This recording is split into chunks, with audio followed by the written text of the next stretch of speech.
Form বিলি করতে গিয়ে প্রচুর চাপ দেওয়া হচ্ছিল আর কি। বাড়িতে বলতো যে এত পার্সেন্ট বিলি করতে হবে, এত পার্সেন্ট বিলি করতে হবে। ও ব্রেন স্ট্রোক হয়ে গেছে ফর্ম বিলি করার সময়। চাপটা ভিডিও থেকেই আসছিল।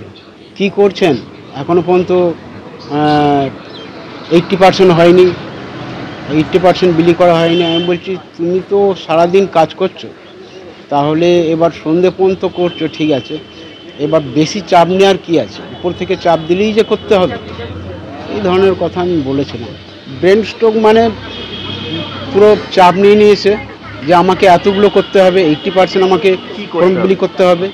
তো ওই 80% দেখাতে গিয়েই ব্রেন স্ট্রোকটা এসেছে, এটা আমার ধারণা। বিএলও ঐক্যমঞ্চের সাধারণ সম্পাদক স্বপন মণ্ডল তিনিও বলছেন যে বিএলওরা কতটা চাপের মুখে, কতটা প্রেসারের মধ্যে তারা কাজ করছেন। কি বলেছেন তিনি দেখুন।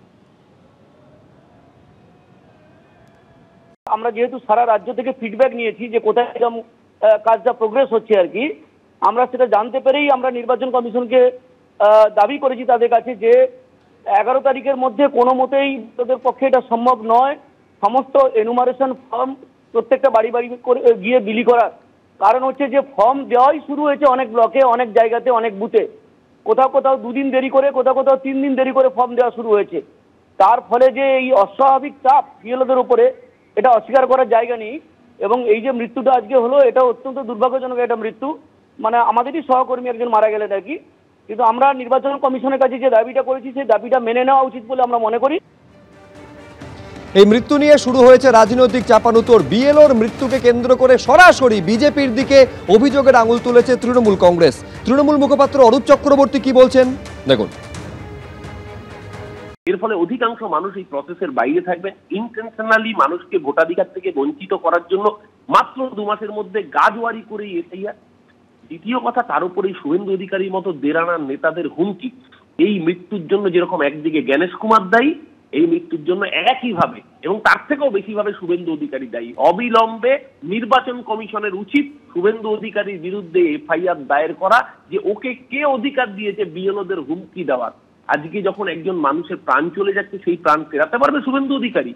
বাংলার ভোটে জিততে পারে না। এর আগের বার কোভিডের মধ্যে ভোট করিয়েছে, লাস্টের 3টে দফাকে বারবার বলা হয়েছিল ক্লাব করতে, যাতে মানুষের মৃত্যু কম হয়।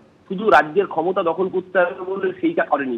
কোভিডের মধ্যে লাইনে দাঁড় করিয়ে মানুষকে মৃত্যুবরণ করেছিল, কিন্তু বাংলার মানুষ ওদের ঘাড় ধাক্কা দিয়েছিল।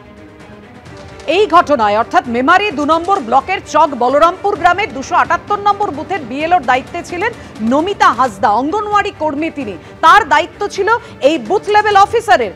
তিনি রীতিমতো চাপে ছিলেন, প্রেসারের মধ্যে কাজ করছিলেন। বুথে ফর্ম বিলির সময় অসুস্থ হয়ে পড়েন, পরিবার এমনটাই দাবি করছেন। এবং গত কয়েকদিন ধরে তিনি এই চাপের কথাই বলে আসছেন, যে কারণে তার ব্রেন স্ট্রোকে মৃত্যু হয়েছে।